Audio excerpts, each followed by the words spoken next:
வணக்கம் நண்பர்களே. இந்த வீடியோவில் அடுத்து நான் சொல்ல போகிறது மரணத்திலிருந்து தப்பிய ராமன்.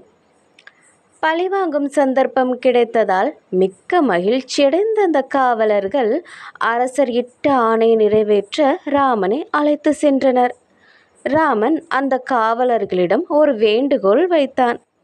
கொலை செய்யப்படுவதற்கு முன்னால் இடுப்பளவு தண்ணீரில் நின்று கொண்டு 1 மணி நேரம் கடவுளை பிரார்த்தனை செய்தால் இறந்த பிறகு தனக்கு மன அமைதி ஏற்படும் என்று ராமன் அவர்களிடம் கூறினான். இதுவே தமது வேண்டுகோள் என்றான். அவன் ஒரு குறும்புத்தனமும் செய்யாமல் இருந்தால் தாங்கள் அவனுடைய வேண்டுகோளுக்கு இசைவோம் என்றனர் அந்த காவலர்கள். அதற்கு ராமன், சரி, நீங்கள் இருவரும் உருவிய வாளுடன் எனக்கு 2 பக்கங்களிலும் நில்லுங்கள். நான் தப்ப முயன்றால் என்னை கொல்லுங்கள் என்றான்.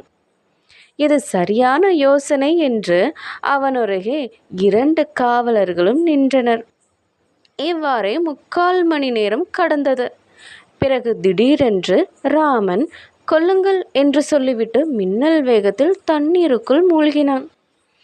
அந்த வீரர்கள் அவசரத்திலும் அறிவின்மையாலும் ஒருவரையொருவர் வெட்டி கொண்டு வீழ்ந்தனர்.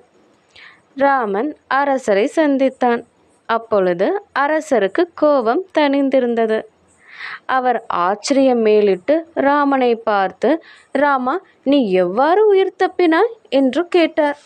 அதற்கு ராமன், அரசே, அந்த முட்டாள்கள் என்னை கொல்வதற்கு பதில் தங்களை தாங்களே வெட்டி கொண்டு இறந்தனர் என்று சொல்லி நடந்தவற்றை கூறினான்.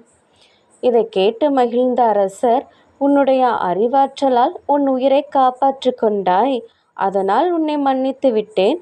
இனிமேல் இவ்வித சேட்டைகளை செய்யாதே என்று கண்டித்து அனுப்பினார். நன்றி.